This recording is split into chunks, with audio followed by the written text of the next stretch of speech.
Subscribe करिए BO doctor channel को और बेल आइकन दबाइए ताकि आपको मेरी हर एक वीडियो की नोटिफिकेशन मिल सके। Hi everyone, I am doctor Bhavin Pabari और आज मैं आपको बताऊंगा ओमेप्राजोल मेडिसिन के बारे में जो एसिडिटी के लिए यूज होती है।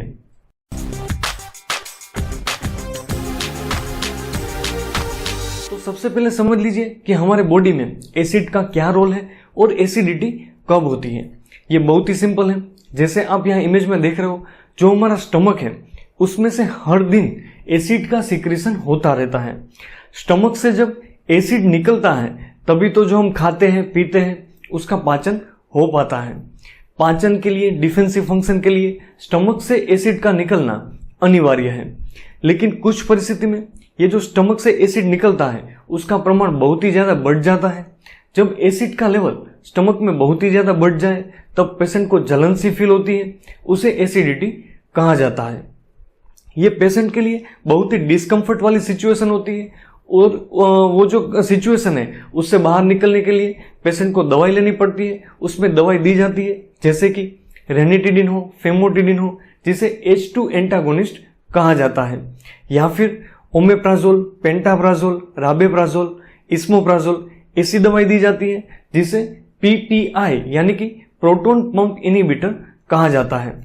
जो आज का हमारा टॉपिक है ओमेप्राजोल, ये PPI है यानी कि प्रोटॉन पंप इनहिबिटर है। आज के इस वीडियो में मैं आपको पूरी इंफॉर्मेशन बताऊंगा ये ओमेप्राजोल मेडिसिन के बारे में। ये जो ओमेप्राजोल कंटेंट है ये 1978 में पेटेंट हुआ था, लेकिन इसका जो मेडिकल जो यूज है वो शुरू हुआ है करीबन 1988 से। ये जो दवाई है ये WHO के द्वारा प्रमाणित दवाई है और WHO के द्वारा कहा गया है कि ये मोस्ट इफेक्टिव, एसेंशियल और सेफेस्ट दवाई है। आज के इस वीडियो में मैं आपको इन्फॉर्मेशन बताऊंगा कि ये जो ओमेप्राजोल दवाई है उसका यूजेज क्या है, इसका इंडिकेशन क्या है, कौन कौन से डिजीज में ये उपयोग में आता है, इसका दूसरा डोजेज क्या रहता है, इसकी साइड इफेक्ट क्या रहती है, और लास्ट में ये कौन सी ब्रांड से और कितने कितने पावर में ये दवाई मिलती है, उसके बारे में पूरी इन्फॉर्मेशन मैं आगे आपको वीडियो में बता रहा हूँ। अब मैं आपको बता रहा हूँ इसकी इंडिकेशन के बारे में, यानी कि ये दवाई कौन कौन सी डिजीज कंडीशंस में दी जाती है। ये बहुत ही शॉर्ट और बहुत ही इंपॉर्टेंट पार्ट है। इसमें पहला कि ये एसिडिटी हो, हार्टबर्न हो, तो ऐसी परिस्थिति में ये दवाई दी जाती है। जब स्टमक में एसिड का लेवल बहुत ही ज़्यादा बढ़ जाए जिसके कारण पेशेंट को चेस्ट के पार्ट में, पेट के पार्ट में जलन सी फील होती हो, तो ये परिस्थिति को ठीक करने के लिए ये दवाई दी जाती है। दूसरा GERD यानी कि गैस्ट्रो इसोफेजियल रिफ्लक्स, जिसका मतलब ये हुआ कि जब स्टमक में एसिड का लेवल बहुत ही बढ़ जाए जिसके कारण एसिड ऊपर की तरफ आ रहा हो, चेस्ट के पार्ट में आ रहा हो, गले के पार्ट में आ रहा हो, तो ये परिस्थिति पेशेंट के लिए बहुत ही डिस्कम्फर्ट वाली होती है और उसको ठीक करने के लिए ये दवाई दी जाती है। उसके बाद इरोजिव इसोफेजाइटिस यानी कि जब एसिड ऊपर की तरफ आ रहा हो और उसके कारण गले के पार्ट में इरोजन हो जाए, छाले पड़ जाए, तो वो परिस्थिति को भी ठीक करने के लिए ये दवाई दी जाती है। उसके बाद गैस्ट्रिक एंड डियोडिनल अल्सर, जिसका मतलब ये है कि पेट के पार्ट में, छोटी आंत के पार्ट में अगर छाले पड़ जाए तो उसको भी ठीक करने के लिए ये दवाई दी जाती है। ये दवाई देने के बाद एसिड का लेवल बहुत ही कम हो जाता है स्टमक में और उसके कारण जो छाले पड़े हैं, अल्सर हुआ है, उसे हील होने में पूरा टाइम मिलता है। इसकी वजह से ये परिस्थिति में ये दवाई दी जाती है। उसके बाद जब स्ट्रेस अल्सर होता है, एंजाइटी की वजह से, स्ट्रेस की वजह से जब पेट में छाले पड़ते हो तो उसको भी ठीक करने के लिए ये दवाई दी जाती है। उसके बाद जब दर्द की दवाई दी जाती है, NSAID यानी कि पेन किलर, तो उसके साथ भी ये दवाई दी जाती है। ये जो दर्द वाली दवाई है, जो NSAID है, पेन किलर से, उसकी वजह से पेट में छाले पड़ सकते हैं, तो ये दवाई साथ में देने से उससे हम बच सकते हैं। उसके बाद ZES यानी कि ज़ोलिंजर इलिसन सिंड्रोम, जिसका मतलब ये है कि जो हमारा स्वादुपिंड है, पेंक्रियाज है, अगर उसमें कोई प्रॉब्लम हो, उसकी वजह से स्टमक से बहुत ही ज़्यादा एसिड का सिक्रेशन होता हो, तो वो परिस्थिति को भी ठीक करने के लिए ये दवाई दी जाती है। और इसकी लास्ट इंडिकेशन कि ये एस्पिरेशन एसिड का ना हो, इसके लिए दी जाती है। जब सर्जरी होती हो तब ऐसे चांसेस रहते हैं कि जो पेट के पार्ट में जो एसिड है वो ऊपर की तरफ आए और फिर उससे न्यूमोनिया हो जाए, ऐसे चांसेस रहते हैं। इसलिए सर्जरी से पहले ये एस्पिरेशन एसिड का ना हो, इसके लिए सर्जरी से पहले ये दवाई दी जाती है। तो ये सारे पॉइंट हुए इसके इंडिकेशन के बारे में। अब मैं आपको बता रहा हूँ इसकी मोड ऑफ एक्शन के बारे में, यानी कि ये जो दवाएं हैं ये कार्य कैसे करती हैं।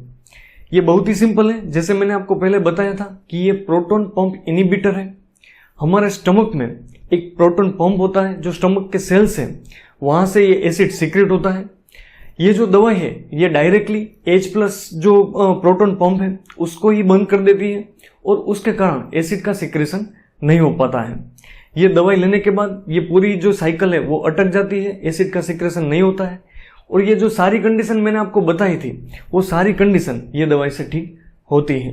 अब मैं आपको बता रहा हूँ इसके डोजेज के बारे में, यानी कि ये दवाई कितनी मात्रा में दी जाती है। ये बहुत ही इंपॉर्टेंट पार्ट है, क्योंकि एक बार कोई डिजीज कंडीशन में आपने दवाई तो चूज कर ली कि आप ये दवाई दोगे, तो उसके बाद नेक्स्ट चैलेंज ये रहती है कि आप उसको कितने पावर में दोगे। ये जो ओमेप्राजोल दवाई है इसका डोजेज रहता है एडल्ट में अप्रोक्स 10 mg की जो टेबलेट है वो दिन में 2 बार यानी कि सुबह शाम खाली पेट में दी जाती है। ये उसका स्टार्टिंग डोज है। उसके अलावा इसके डोजेज में एडल्ट में इसको 20 mg की जो कैप्सूल है उसको भी दिन में 2 बार खाली पेट में दे सकते हैं। डोजेज एक ऐसी चीज है जिसे एडजस्ट भी करना पड़ता है, कोई डिजीज कंडीशन में बढ़ाना पड़े या फिर कम करना पड़े, ऐसा भी हो सकता है। और चिल्ड्रन में एसिडिटी के रिलेटेड प्रॉब्लम्स कम होते हैं, जरूरत नहीं पड़ती है। इसलिए जब जरूरत चिल्ड्रन में इसकी जरूरत पड़े तो उसके जो वेट के अनुसार इसका डोज दिया जाता है। तो ये सारी चीज हुई इसके डोजेज के बारे में। अब मैं आपको बता रहा हूं इसकी साइड इफेक्ट के बारे में, इसकी एडवर्स इफेक्ट के बारे में। साइड इफेक्ट एक ऐसी चीज है कि जिस भी दवाई की इफेक्ट होती है उसकी साइड इफेक्ट होती ही है। आप सिंपल से सिंपल पैरासीटामोल ले लीजिए तो उसकी भी साइड इफेक्ट होती ही है। लेकिन समझने की बात यह है कि साइड इफेक्ट हर एक को फील नहीं होती है। जिसको भी पर्टिकुलर मोलेक्यूल से सेंसिटिविटी हो तो उसको ही साइड इफेक्ट होती है। जिसका मतलब ये हुआ कि बहुत ही कम लोगों को इसकी साइड इफेक्ट होती है। अगर ये कंटेंट की किसी को साइड इफेक्ट हो तो ये ऐसी हो सकती है जिसमें ये दवाई लेने के बाद पेशेंट को nausea, vomiting, diarrhoea, constipation, abdominal pain ऐसा हो। ये दवाई देने के बाद ऐसी तकलीफ हो, ऐसा हो सकता है। इसके अलावा हेडेक, डिजीनेस या फिर पेशेंट को स्किन में रेसेस निकले, इचिंग हो, ऐसा हो सकता है। ऐसी कॉमनली साइड इफेक्ट इसकी देखने में मिलती है। इसके अलावा लीवर के एंजाइम्स चेंज हो जाए, ऐसा भी हो सकता है। इसके अलावा जो व्हाइट ब्लड सेल है, जो प्लेटलेट के काउंट है वो कम हो जाए, ऐसा हो सकता है। इसके अलावा पेशेंट को बॉडी में पेन हो, दर्द हो, ऐसी भी इसकी साइड इफेक्ट हो सकती है। तो ये सारा पॉइंट हुआ इसकी साइड इफेक्ट के बारे में कि ये दवाई लेने के बाद ऐसा पेशेंट को एडवर्स इफेक्ट, इसकी साइड इफेक्ट हो सकती है। लेकिन इंपॉर्टेंट बात जो मैंने अभी बताई आपको कि हर एक को साइड इफेक्ट फील नहीं होती है। जिसको भी पर्टिकुलर मोलेक्यूल से सेंसिटिविटी हो उसको ही साइड इफेक्ट होती है। अब मैं आपको बता रहा हूँ कि ये दवाई कौन सी ब्रांड से मिलती है और कौन कौन से पावर से मिलती है। ये दवाई ओमेज नाम से मिलती है, ओमेप्राल नाम से मिलती है। ऐसी लोग आरडी में भी ये दवाई ओमेप्राजोल होती है। तो ये इसके अलावा भी कई सारी ब्रांड से ये दवाई मिलती है। ये दवाई मिलती है 10 mg के पावर में, 20 mg के पावर में ये दवाई मिलती है।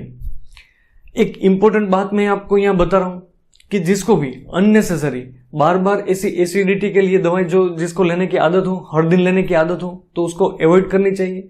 डॉक्टर की सलाह के अनुसार ही ये दवाई लेने चाहिए। ये दवाई बहुत ही लंबे समय तक नहीं लेनी चाहिए। ये दवाई अगर कोई लंबे समय तक लेता है तो उसकी साइड इफेक्ट ये हो सकती है कि उसके जो स्टमक में एसिड का लेवल है वो बहुत ही कम रहता है, जिसके कारण विटामिन B12 की डेफिशिएंसी हो सकती है। उसके कारण जो स्टमक का एसिड है ये प्रोटेक्टिव है, डिफेंसिव हमारा कार्य करता है। और अगर स्टमक में एसिड का लेवल कम है तो कुछ बैक्टीरिया वहां से पास हो जाए, ऐसा हो सकता है, जिसके कारण टाइफाइड हो, डायरिया हो, ऐसी परिस्थिति हो सकती है। इसलिए जिसको भी एसिडिटी के लिए बार बार ऐसी दवाई, कंटिन्यूस ऐसी दवाई लेने की आदत हो तो वो अवॉइड करनी चाहिए और डॉक्टर की सलाह के अनुसार ही दवाई लेनी चाहिए। और एक चीज आप ये भी कर सकते हो कि आप अपनी लाइफस्टाइल मॉडिफाई कर सकते हो, जिसके कारण एसिडिटी जैसी प्रॉब्लम ही ना हो, ताकि दवाई ही ना लेनी पड़े। आप लाइफस्टाइल में मॉडिफिकेशन ऐसे कर सकते हो जैसे कि कोई एडिक्शन हो अल्कोहल जैसा तो वो कम कर सकते हो, बंद कर सकते हो। आप चाय पीने की आदत ज्यादा है तो ये कम कर सकते हो, बंद कर सकते हो। फ्राइड, स्पाइसी ये आप कम कर सकते हो। और स्ट्रेस का लेवल भी कम करके इसमें हम कुछ हद तक फायदा उसे मिल सकता है। और ये जो दवाई है ये लैक्टेशन में नहीं दी जाती है और प्रेगनेंसी के टाइम में भी ये दवाई की अगर ज़रूरत हो तो ही ऐसा कंटेंट दिया जाता है। तो ये सारी चीज़ हो गई ओमेप्राजोल दवाई के बारे में। Hope you would like my video. अगर आपको थोड़ा भी पसंद आया हो तो मैं एक्सपेक्ट करता हूँ आप इस पर लाइक कर दीजिए, इसको शेयर करिए और किसी को ज़रूर काम आएगा।